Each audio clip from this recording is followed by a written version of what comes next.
Taurus. Hello there, my beautiful friends. We're going to do your general tarot reading for late April, moving into early May 2026. Thank you so much for joining me today. You know, I appreciate each and every single one of you. So let's get right down to business as always and start you off with an oracle card here, just so we could dip our toes in the energy and see what's happening for the beautiful Taurus collective. Hope you're all doing fabulous and fantastic, my friends. Let's get it going here. My guide, spirit team, talk to me. What do we got for the Taurus collective in their season, might I add? Late April, early May. What energies, messages, insights can we take a little peek at? And yeah, we're just going to take a real quick look at this first card. Then we'll get into the full reading itself. And at the very end, I'll pull you a bonus card from the Shadowland Tarot just to see what might be in the shadows or what shadow work you can lean into, which is always interesting. So let's get it going here. Let's rock and see what we got for Taurus. Late April, early May. And while we get this card out, I would like to wish you all a very happy birthday from me to you. Whether it's already passed, whether it's still coming up, I really hope you have a great one, my friends. My best wishes to all of you. Okay, cool. So really good start, really good start. And with this beautiful Empress figure, regardless of what shows up within the reading itself, this is always a big silver lining, because this is also an energy that I do link to the Taurus collective as well. So beautiful blessings and abundance. Before we fully dive into that, though, if you're new here, I'll be speaking about the April subscriber surprise towards the end, so you might want to check that out. And also, if you could kindly illuminate that like button by tapping it right on its third eye, you know, I'd greatly appreciate it. But enough of the promo, back into the reading. Let's talk more in depth about this card. So as you can see, we have this lovely divine feminine goddess figure. She is chilling what looks to be in the woods, surrounded by the different animals, flora and fauna. She has the tree of life tattooed on her back. So to me, it just screams Empress energy. Now, for a lot of you that know about tarot, that is actually one of your power cards, the Empress within the tarot deck, that big Venus vibe. So that's always great, especially in a Taurus reading. I love, love, love Empress energy. Now, what else could it represent aside from you?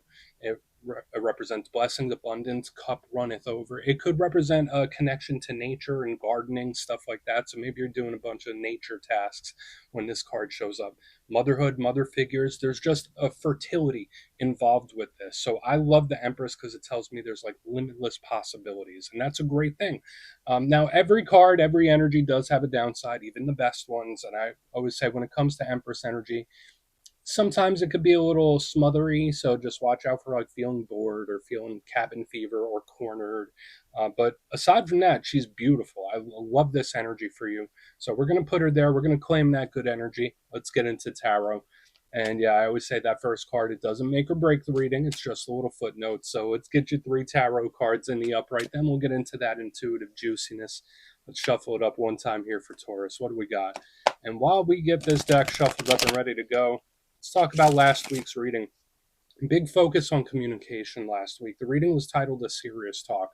So usually the main 2 ways I think of it like that is either there is a conversation with a serious undertone or a serious topic involved, or something that needs to be addressed, right? Or something that shouldn't be swept under the rug, something that needs serious attention. That's what I was seeing last week. So just know that energy could bleed over for a couple weeks, but we're going to see what shows up this week. As you know, energy is very fluid, never set in stone. So only take this how it hits for you, because we could be seeing your vibe or somebody else, right? Let's get it going. 3 cards here for Taurus in late April, early May. What do we got going on? Okay. So starting here with a couple cards that we do want to keep a very close eye on. So we got the 3 of Swords. And remember, this could be someone else's energy, right? And with any reading, it's just an energetic weather report, right? It's never locked and set in stone. Your ability as a creator and your perspective is everything, my friends. But sometimes it's good to know about energies prior, right? But let's get one more here, and we'll start piecing it together. Hermit. Okay. It already feels like whatever this is in the front could be avoided or dodged, so that's always a good thing. But again, I'm not completely sold yet that this is going to be a rough reading. Let's go through. I'll give you some of the classical meanings and archetypes, then we'll get into that juicy intuitive stuff. But at first glance, you know me, I always love to look at the elements. I feel like that frames the reading. It tells us how the energy could be flowing and how comfortable you would be with it. And this one is earth predominant, so that's a very good thing, especially for a Taurus reading. We have a combination of earth and air. Now, when it comes to earth, that's your power element, that's your comfort zone. I think of stability, I think of security. I think of routine, day-to-day life. I think of money, work, business, finance. So usually earth energy is great for any and all of that. Home and family living situation. So a lot of earth energy represents the world that we live in, the earth, literally, right? So we'll just see. Now, the downside to earth energy, sometimes it could feel a little stuck. Sometimes it could feel a little set in place. Sometimes it's an energy that might not move how we want it to. So there could be a little frustration tied to it. But we do have a complete and total opposite here with the swords. Swords represents air. So whereas like earth is like super planted, super predictable, the sword energy is kind of flighty. So they do balance each other off a little bit. Air energy is about the logical, pragmatic mind. It can represent strategy and planning, how we take in information and process it. It's big when it comes to perspective and how we view things, huge when it comes to communication. The downside to swords is sometimes they can be a little sharp, a little hurtful, cold and detached energy. So it's something to keep an eye on, especially with like how the layout looks. But let's go through and start building this out piece by piece. Position number one, we're starting with the Three of Swords. Now, don't get freaked out by any of these cards, right? I'm sure some of you are looking at like, oh, all right, Kyle, what's going on here? We'll go through little by little. But the Three of Swords is a very iconic card. I'm sure a lot of you, even those that don't know a lot about tarot, have seen it a whole bunch of times. The Three Swords cutting through the heart, right? Now, I always say with any challenge card, it's always on a spectrum. It could be something that's like super minor, like a minor inconvenience, or it could be something major, depending on what you got going on. Again, this could be someone else's energy too. You might be cool as a cucumber, you might be fine as wine, right? But this, to me, on its low end, could just represent a little stress, a little anxiety, little nerves, if that like something's bothering me or something's like nagging at me. So that's workable. Maybe you're just feeling a little bit gloomy. Nothing wrong with that. But the big downside with the Three Swords, sometimes it could represent betrayal. Sometimes it can represent a broken heart. Sometimes it's an energy that can feel pretty down. So, can it be problematic? Sure. Can it be a situation that needs to be addressed? Absolutely. But the positive side of the Three of Swords is that it is not permanent. This is an energy that moves through quickly. So, to me, it's like a bump in the road. Now, moving to the middle is the energy that we do want to pay much closer attention to. Because whereas the Three of Swords is a little bit fleeting, it's like something that could be shaken off like rather quickly. The devil's a little bit different. Okay, now for some of you, if you're connected to Capricorn or have Capricorn placements, then this card is not always all bad. It could represent Capricorn due to the goat symbolism, right? If you're a Capricorn watching, don't get angry with me, right? You only get it because of the goat. But I'll give you the positives of this card because believe it or not, the positives do exist with the devil.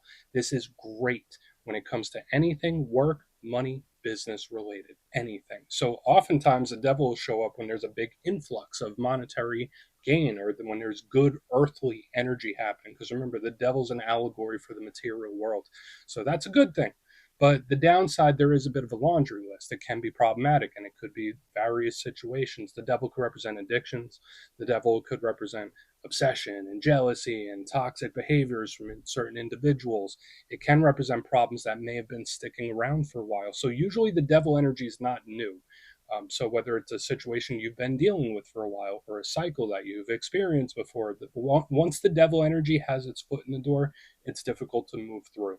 So we'll see what's up. So again, great for money and worldly things, but the other ones we do want to watch out for. Now, on the back end, we have a really, what I feel is a really, really good card. We have the Hermit. And I said it when it first popped out, all this energy to me seems like it could be sidestepped or avoided potentially. Even better, right? Now, the Hermit is Virgo energy. The Hermit is retracted and pulled back. The Hermit's just doing its own thing. It's in its own protective bubble. The beautiful thing about the Hermit, great for spirituality.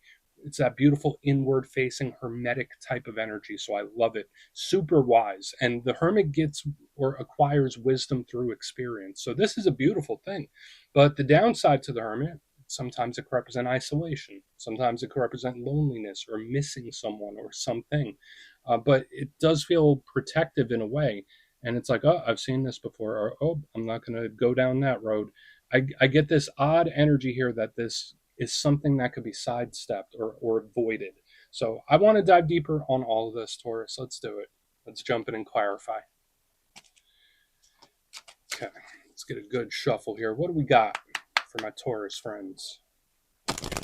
And yes, this is where I go intuitive with the message, which means I just tell you how it feels to me. So feel free to do further research or rely on your base knowledge of tarot, because as you know, every single reading is about the reader's interpretation. I'm just giving you mine. Let's go in on that Three of Swords. And yeah, if you're a reader yourself, please feel free to play along. That's why the box is here. If you're feeling any messages you want to give to Taurus, you can drop it in the comments. I don't mind at all. All right, let's see what the Three of Swords has. Why is it here? Thank you. Three Cups in reverse. This is like outside stressors. It's like coming from other people. So we have the double threes. We have the Three of Cups in reverse underneath the Three of Swords. Now listen, there is nothing wrong with having a little bit of hermit mode, like we see here on the back end. Like when I see the Three of Swords with the Three of Cups in reverse, it's like the more people I invite in, the more hectic it gets, or the more variables there are, and the more messy it gets. Because remember, threes, they do represent group dynamics, other people, especially with the double threes right on the front. Now, for some Tauruses, maybe you're not feeling as festive as you usually do. I mean, it is your birthday season. Some people like to do it up big. Some years we do it up big. Some years we don't feel like doing a damn thing, right? So when I see the Three of Swords with the Three of Cups in reverse, it's like, I don't want to do much. Like it's kind of an energy that just wants to like stay in and watch movies. And again, there's nothing wrong with that, right? I'm a homebody myself. I enjoy doing that. So there's like potential stressors or issues coming from other people. So just I was getting this for the Virgo reading the past couple of weeks as well. I'm getting the imagery of like a bouncer at a club where it's like I'm screening you, you're allowed in, nope, you're not. Like there's just something about being very particular about the people you invite into your circle in this time, especially if you're going out and celebrating and stuff like that. So yeah, watch out for other people's energies.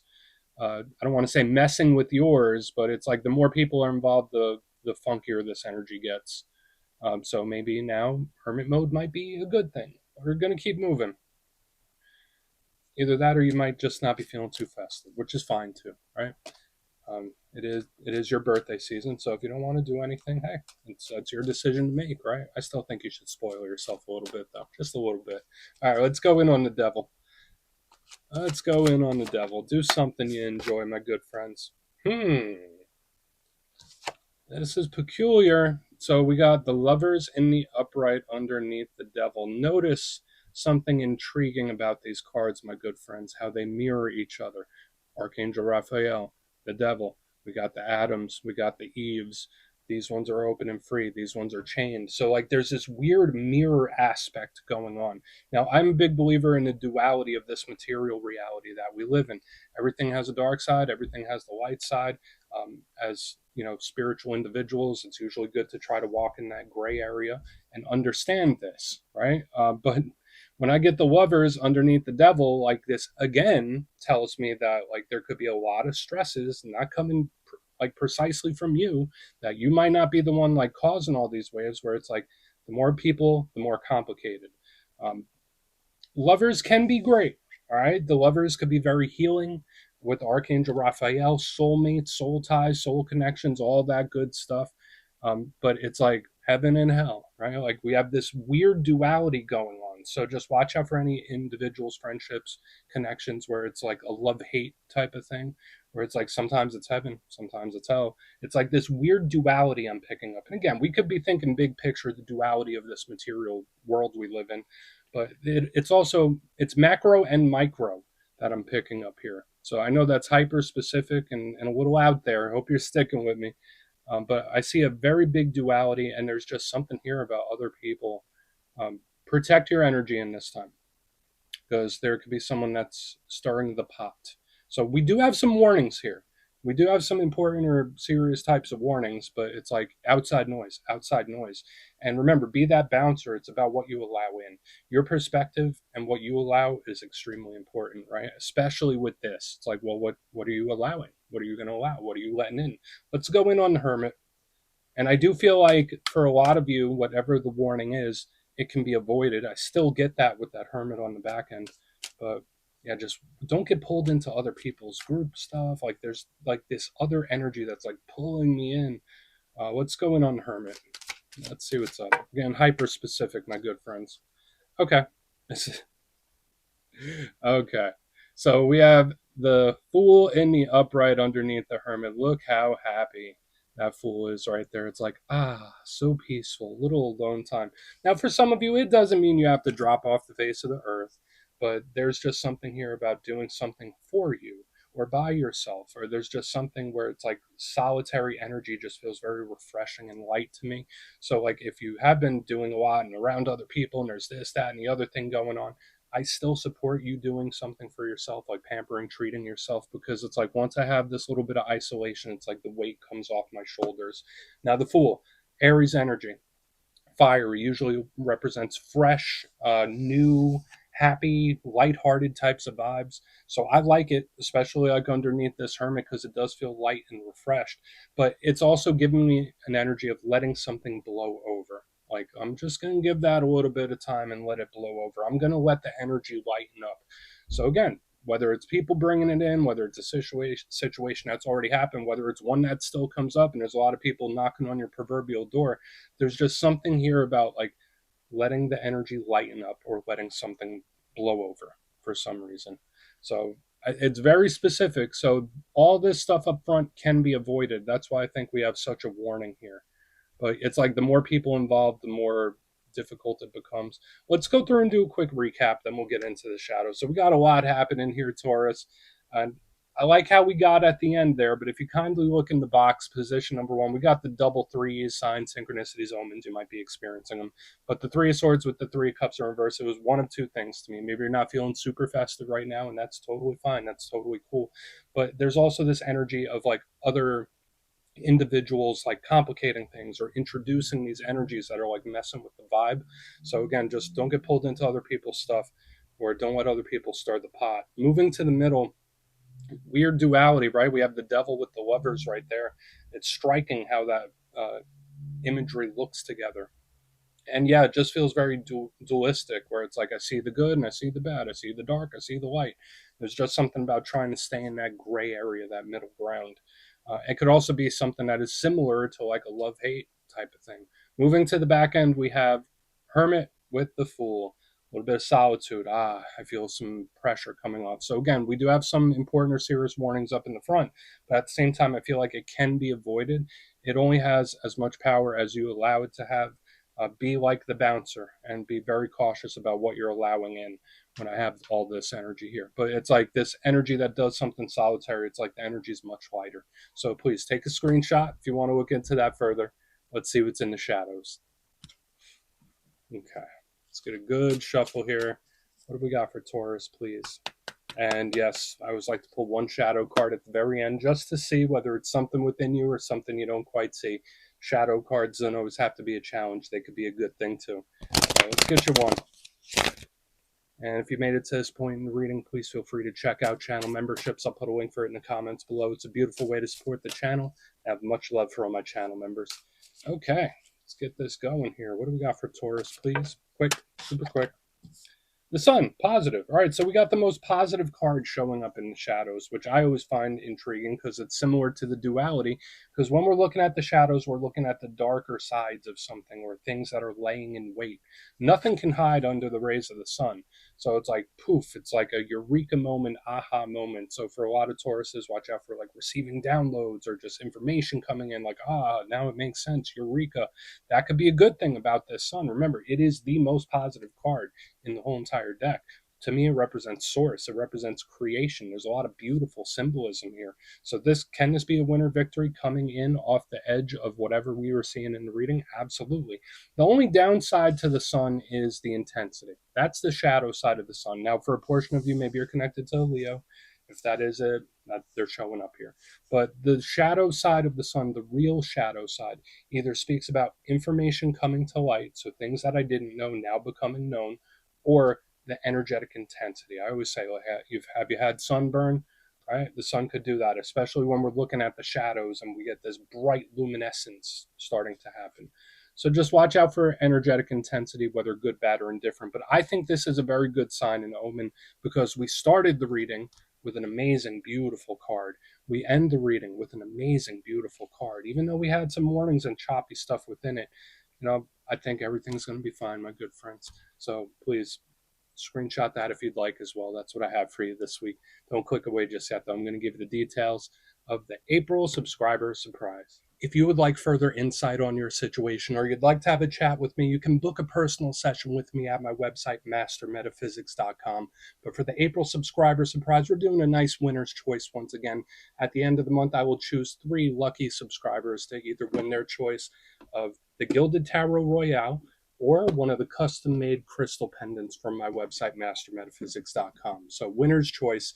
And if you'd like to get your name in for this, it's 2 simple things, as always, my friends. First, you must be subscribed. And second, you can let me know down in the comments, how much do you know about the meanings of tarot cards? Are you an expert reader? Are you a beginner, intermediate? Do you know a lot? Do you know a little?